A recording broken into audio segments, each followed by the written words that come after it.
Hello everyone, welcome to Unique Study Point. Unique Study Point में आपका बहुत बहुत स्वागत है। तो आइए सभी लोग कनेक्ट हो जाओ जल्दी जल्दी।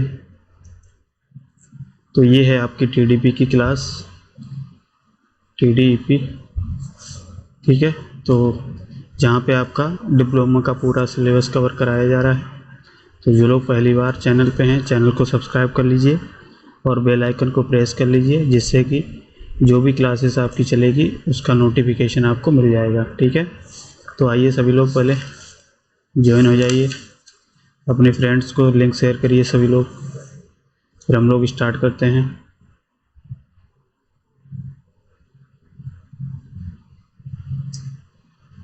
हमारी क्लास है 22, ठीक है। इससे पहले हम लोगों ने 21 तक क्लास कवर कर ली है। और जो लोग पहली बार इस चैनल पे हैं, चैनल को सब्सक्राइब करें, बेल आइकन को प्रेस कर लें। और पिछली क्लासेस को फॉलो करने के लिए आप लोग क्या कर सकते हैं, आप प्लेलिस्ट को फॉलो कर लीजिए, ठीक है। और प्लेलिस्ट की लिंक आपको डिस्क्रिप्शन को दे दी गई है, ठीक है। तो वहाँ से आप क्या करेंगे, सारी क्लासेस को कंप्लीट कर सकते हैं। अपना प्रॉपर तरीके से नोट्स बनाते रहिए, ठीक। ये सभी लोग, तो चलिए फिर स्टार्ट किया जाए।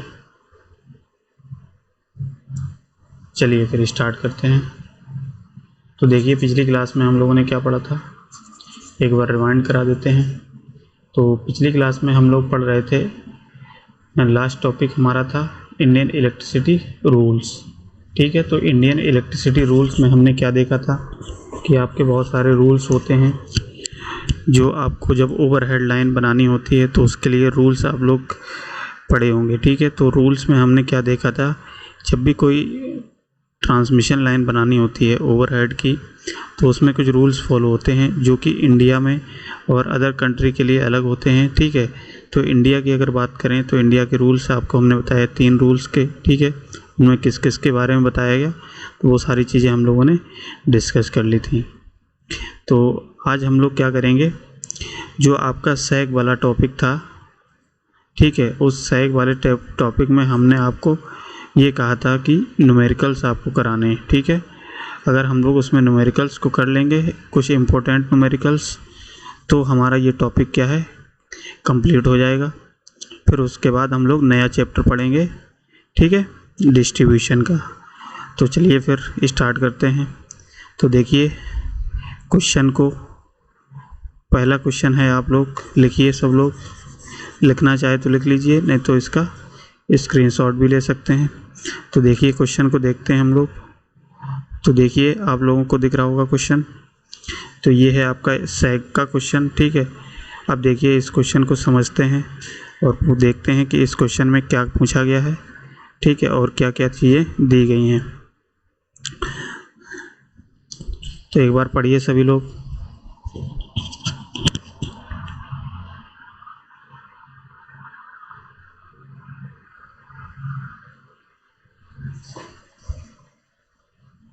तो देखिए क्वेश्चन में कहा गया है कि ए 132 kV transmission line has following data, यानी कि एक 132 kV की आपको लाइन दी गई है, ठीक है, और उसमें कुछ डाटा दिया गया है, उस डाटा को आपको शो कर दिया गया है। तो गिवन कंडीशन में क्या है, पहले हम लोग क्या करेंगे, गिवन लिखेंगे, जो भी क्वांटिटीज़ दी गई हैं उनको लिख लेंगे, ठीक है। तो दिया गया है कि वेट ऑफ कंडक्टर कितना दिया गया है, 680 kg पर किलोमीटर। तो हमारा वेट कितना दिया गया है कंडक्टर का, तो ये हमने लिख लिया कि हमारा कंडक्टर का वेट दिया गया है W, वो कितना दिया गया है 680 kg पर किलोमीटर। दूसरी क्या दिया गया है, लेंथ ऑफ स्पैन। तो स्पैन लेंथ हमने बताया था, इसको क्या लिख सकते हैं, L। स्पैन लेंथ का मतलब 2 टावरों के बीच की जो दूरी होती है उसी को आप स्पैन लेंथ बोलते हैं कि नहीं। तो ये हमारी दी गई है स्पैन लेंथ, ठीक है। ये कितनी वैल्यू है इसकी, 260 मीटर, ठीक है। और क्या दिया गया है, अल्टीमेट स्ट्रेंथ, और जो अल्टीमेट स्ट्रेंथ है ट्रांसमिशन लाइन की वो दे दी गई है 3100। तो कितना दिया गया है, अल्टीमेट स्ट्रेंथ ये दे दी गई हमारी 3100 kg, ठीक है। और सेफ्टी फैक्टर दे दिया गया है, सेफ्टी फैक्टर वो दे दिया गया है 2, ठीक है। अब पूछा क्या गया है, देखिए क्वेश्चन में पूछा गया है calculate the height above ground at which conductor should be supported, ground clearance required is 10 metre, ठीक है। यानी कि हमको क्या निकालना है कि हाइट निकालनी है। हाइट कहाँ से, ग्राउंड से ऊपर जो आपका कंडक्टर जहाँ पे सपोर्ट है, यानी कि डायरेक्टली आपको सैग ना कह करके इस तरीके से भी पूछ सकता है, ठीक है। तो इसकी को हम लोग क्या बोलते हैं, सैग बोलते हैं। तो हम क्या कह सकते हैं कि हमको क्या निकालना है, सैग की वैल्यू निकालनी है। तो क्या लिखेंगे, सैग की वैल्यू निकालनी है। तो इतना नोट करिए सभी लोग, फिर हम लोग इसको सॉल्व करते हैं।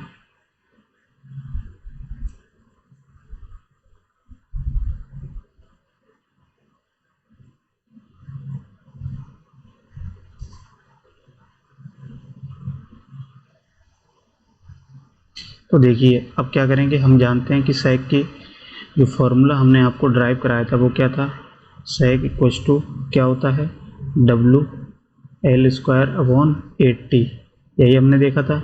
अब यहाँ से देखिए हमको क्या क्या वैल्यू दी गई है, उस वैल्यू को हम लोग पुट कर देंगे, ठीक है। उसके बाद फिर हम लोग इसको सॉल्व कर लेते हैं। अब देखिए इसमें पूछा गया है सैग की वैल्यू, तो यहाँ से देखिए W क्या है हमारा, कंडक्टर का वेट, ठीक है। तो कंडक्टर का वेट कितना दिया गया है, 680 kg पर किलोमीटर। और लेंथ क्या है, स्पैन लेंथ, तो स्पैन लेंथ की वैल्यू भी दी गई है 260 मीटर। अब हमको क्या नहीं दिया गया है, टी की वैल्यू नहीं दी गई। टी यहाँ पे क्या होता है हमारा, टेंशन होता है, ठीक है।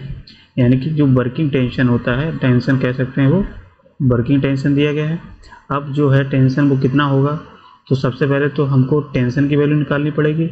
तो देखिए क्या करेंगे, तो टेंशन का हमने फॉर्मूला आपको लिखाया था। तो टेंशन क्या होता है, वर्किंग टेंशन जिसको बोलते हैं, उसका फॉर्मूला होता है ultimate strength upon safety factor, ठीक है। ये फार्मूला हमने आपको लिखाया होगा, नहीं लिखाया तो इसको नोट कर लीजिए। अगर आपको टेंशन निकालनी है कंडक्टर में, ठीक है, और आपको सेफ्टी फैक्टर दिया गया है, अल्टीमेट स्ट्रेंथ दी गई है लाइन की, तो वहाँ से इसका फार्मूला से हम लोग क्या कर सकते हैं, उसकी टेंशन निकाल सकते हैं कंडक्टर की।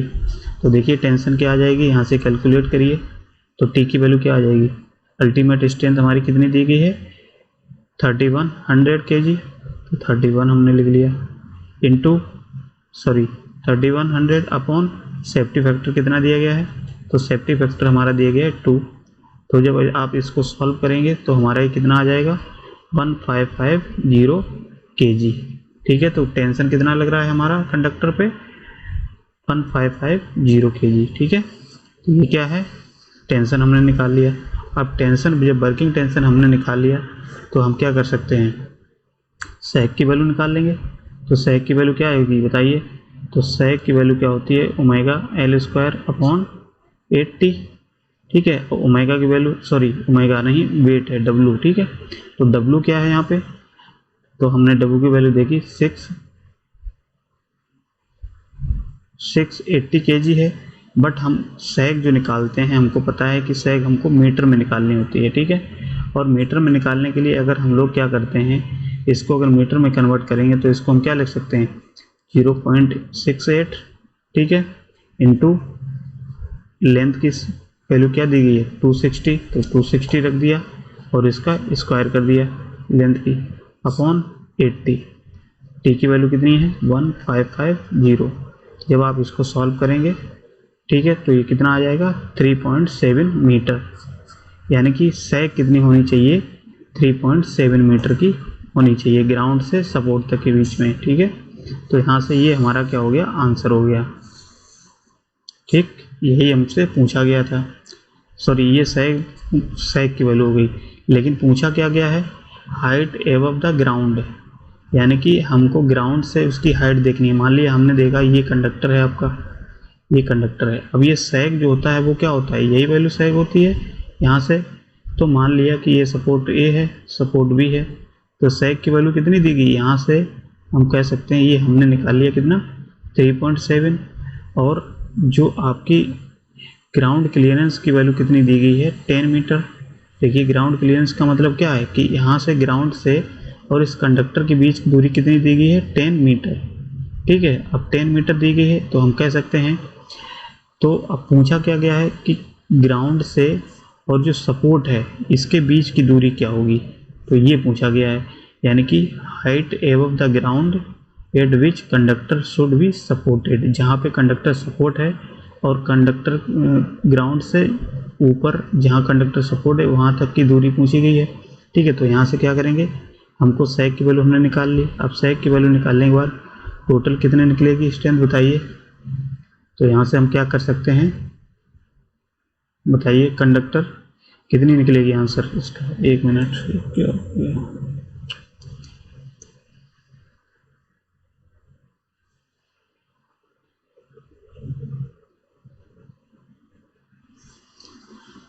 तो यहाँ से क्या निकलेगी, देखिए सैग की वैल्यू हमारी कितनी आ गई 3.7।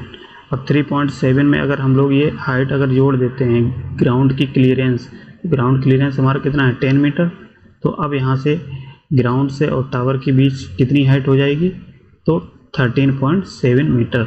यानी कि हम कह सकते हैं जो ग्राउंड से और टावर के बीच की जो डिस्टेंस होगी वो कितनी होगी 13.7 मीटर होगी। ठीक है, तो यही आंसर है, यही आपसे पूछा गया है। बताइए समझ में आ गया सब लोगों के, इसको नोट कर लीजिए सभी लोग।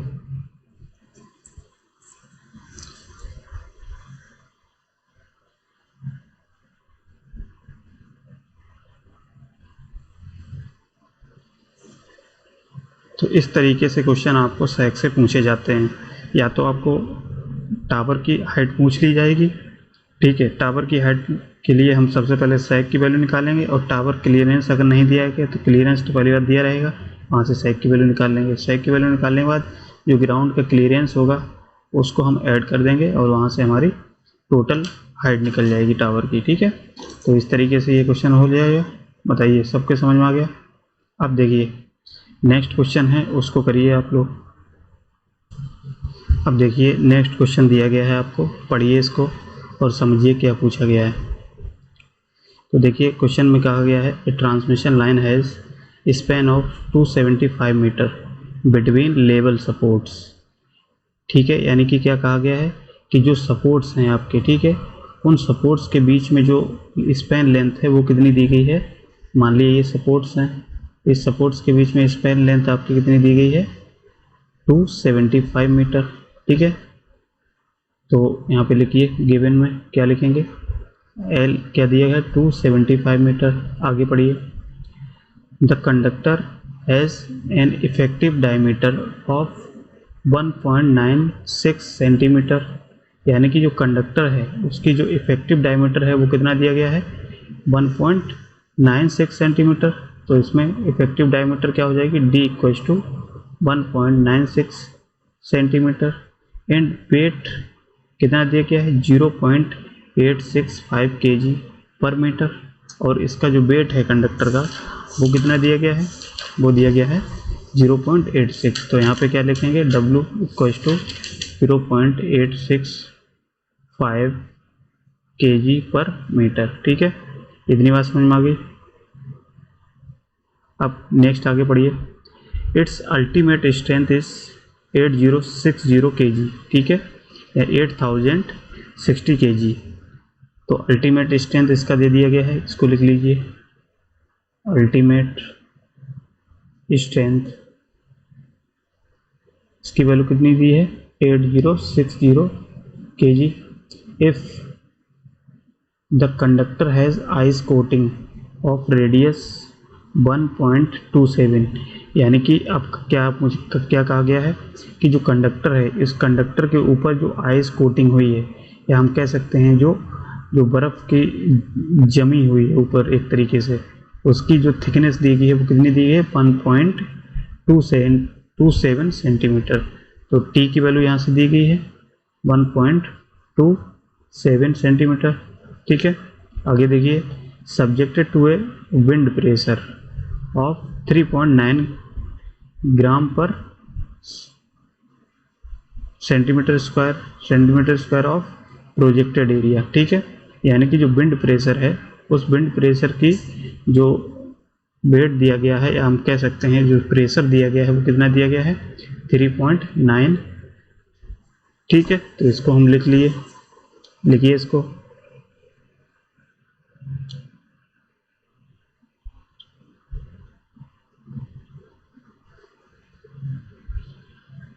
आगे कहा गया है calculate sag for safety factor of 2, यानी कि सेफ्टी फैक्टर 2 दिया गया है और हमको सैक की वैल्यू कैलकुलेट करनी है। Weight of ice 1 cc of ice is 0.91 ग्राम, ठीक है। यानी कि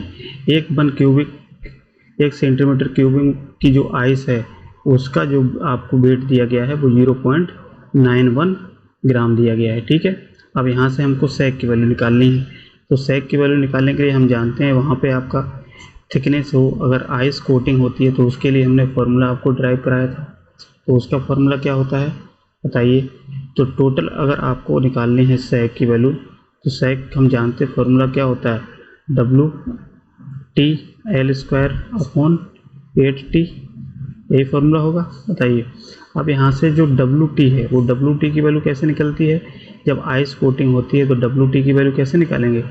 WT इक्वल्स टू क्या होता है, √W plus WI square plus WW का होल स्क्वायर। ये क्या है, विंड प्रेशर है, ठीक। तो यहाँ से WT की वैल्यू निकल जाएगी कि नहीं निकल जाएगी। अब जब WT की वैल्यू निकल जाएगी, अब हमको पता है कि वर्किंग टेंशन हमारा कितना दिया गया है, तो वर्किंग टेंशन की वैल्यू हमको पता है कितना है। वर्किंग टेंशन निकालने के लिए क्या करते हैं, ultimate strength upon safety factor, ठीक है। अब यहाँ से टेंशन की वैल्यू निकालेंगे तो अल्टीमेट स्ट्रेंथ कितनी दी गई है बताइए।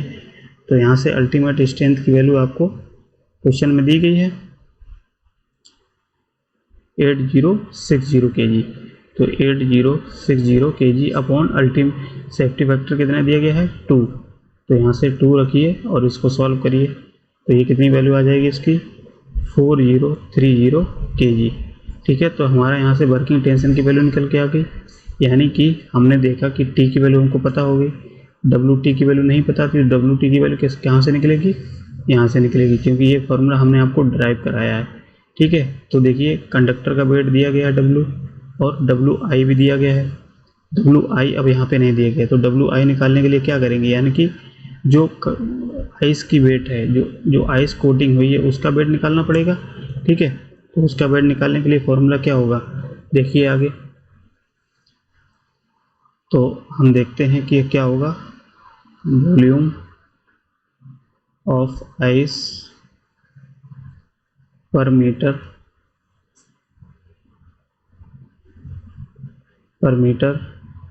कितना हो जाएगा। ये फॉर्मूला होता है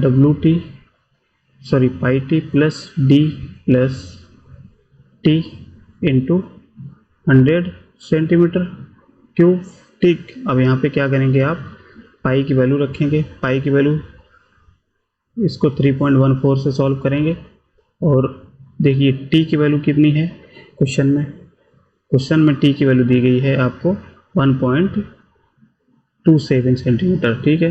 तो यहाँ पे वैल्यू पुट करिए, जितनी भी क्वांटिटीज दी गई हैं इनको सब पुट करना है आपको, ठीक है। और इसको सॉल्व करेंगे 1.27 ब्रैकेट में जो डायमीटर कितनी दी गई है, तो डायमीटर दी गई है 1.96 प्लस टी थिकनेस कितनी दी गई है आइस की 1.27 इंटू 100, ठीक है।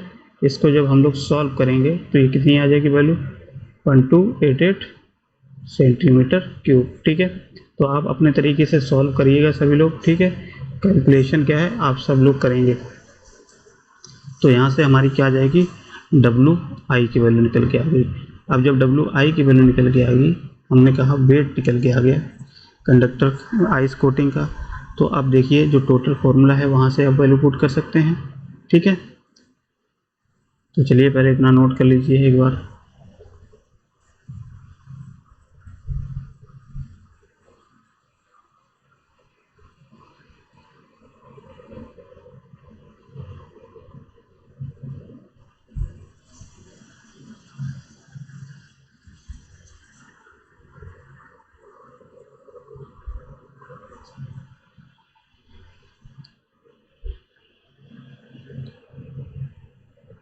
तो देखिए इतना हो गया सब लोगों का। अब देखिए हमने देखा कि ये हमारा आ गया बेस वेट आ गया या वॉल्यूम आ गया किसका, आइस कोटिंग का। अब आइस कोटिंग का जो हमने वॉल्यूम निकाला है ये हमने निकाला है पर मीटर क्यूब में, लेकिन पर सेंटीमीटर में हमने निकालने के लिए हमने क्या किया, 100 से मल्टीप्लाई कर दिया।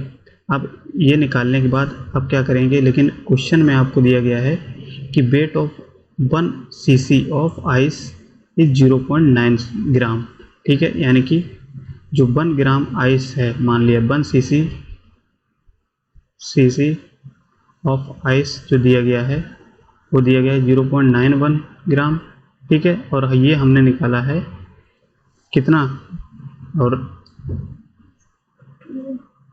1288 ये हमारा सेंटीमीटर क्यूब में निकली है, और ये 1 सेंटीमीटर क्यूब की वैल्यू हमको दी गई है 0.91 ग्राम।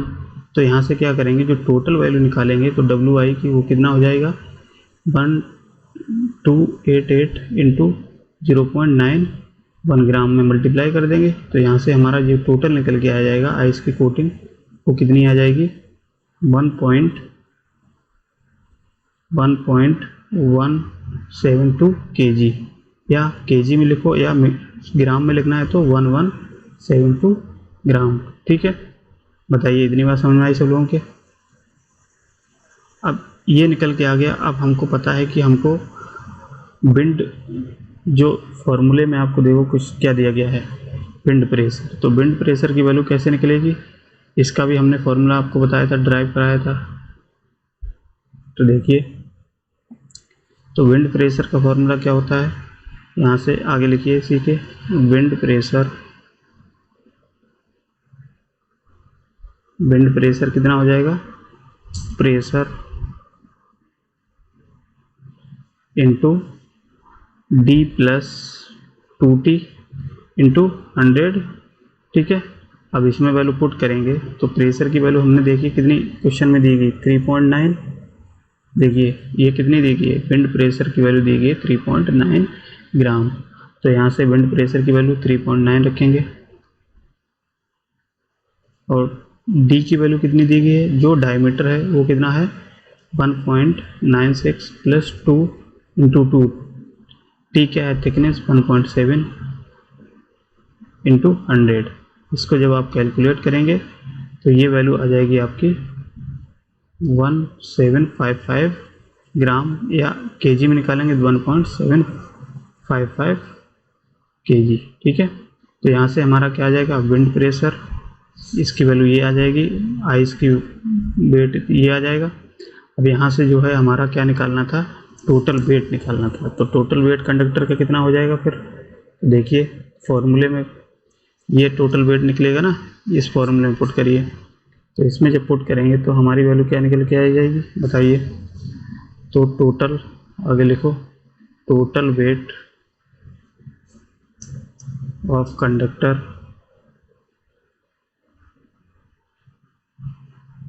पर metre length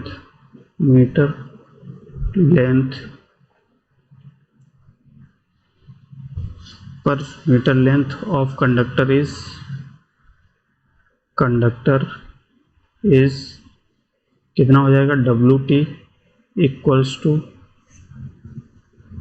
W plus WI का whole square plus WW square. ठीक है, तो ये सारी वैल्यू हमको पता है, यहाँ से हम वैल्यू पुट कर सकते हैं। तो W की वैल्यू क्या है, यानी कि कंडक्टर का वेट 0.865 प्लस जो ये वैल्यू क्या है, आइस का वेट कितना हो जाएगा, 1.172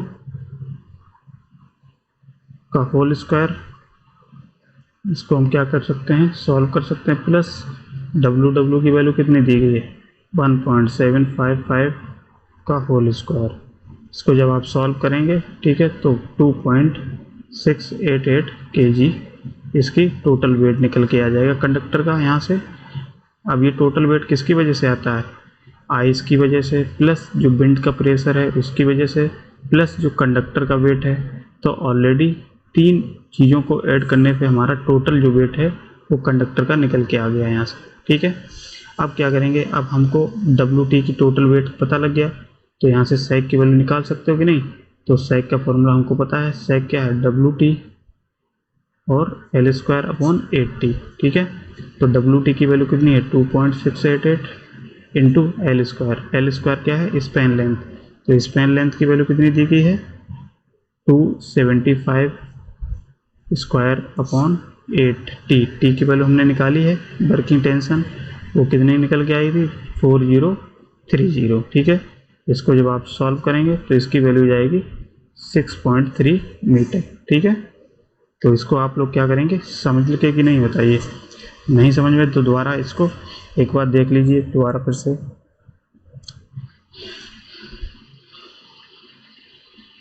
तो देखिए क्वेश्चन में सबसे पहले समझिए क्वेश्चन को, क्या कहा गया है कि एक ट्रांसमिशन लाइन दी गई है जिसकी स्पैन लेंथ आपको 275 मीटर दे दी गई है, ठीक है।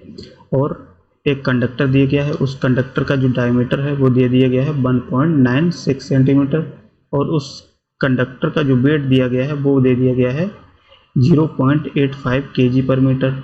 और आगे दिया गया है इट्स अल्टीमेट स्ट्रेंथ, यानी कि जो कंडक्टर का जो अल्टीमेट स्ट्रेंथ है वो दे दिया गया है 8060 kg।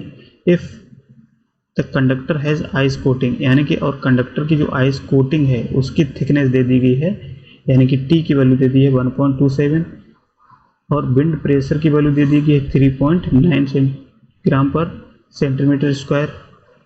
आगे कहा गया है the calculate sag for safety factor 2, यानी कि सेफ्टी फैक्टर 2 के लिए हमको निकालना है सेक की वैल्यू, और हमको दे दिया गया है 1 cc ऑफ आइस, यानी कि 1 cc ऑफ आइस की वैल्यू दे दी गई 0.91 ग्राम, ठीक है। तो यहाँ से हमको सेक की वैल्यू निकालनी है। तो ये सारी चीज़ें हमने गिवन में लिख ली।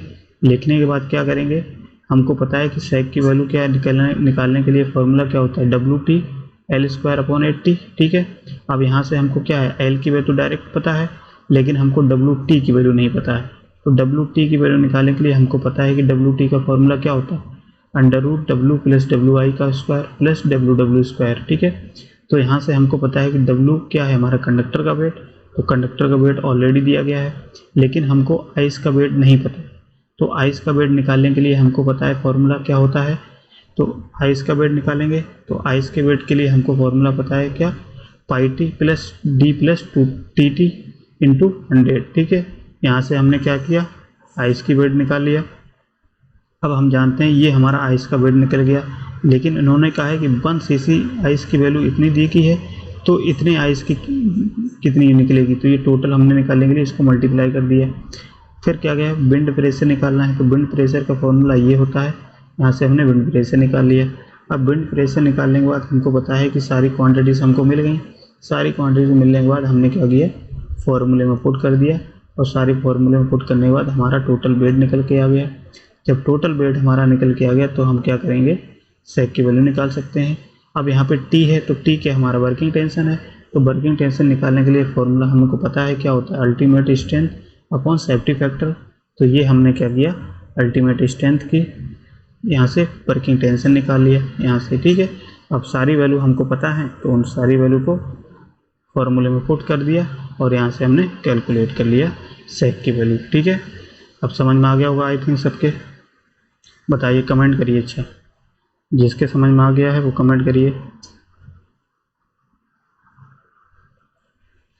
तो इस तरीके से क्या होते हैं आपके सेक से क्वेश्चंस पूछे जा सकते हैं, ठीक है। तो फिलहाल आप लोग क्या करेंगे, जो भी प्रीवियस ईयर की कोई बुक रखी हो या क्वेश्चन पेपर हो उसमें देखिएगा कि सेक से रिलेटेड आपके क्वेश्चंस आते हैं वो किस तरीके से आते हैं।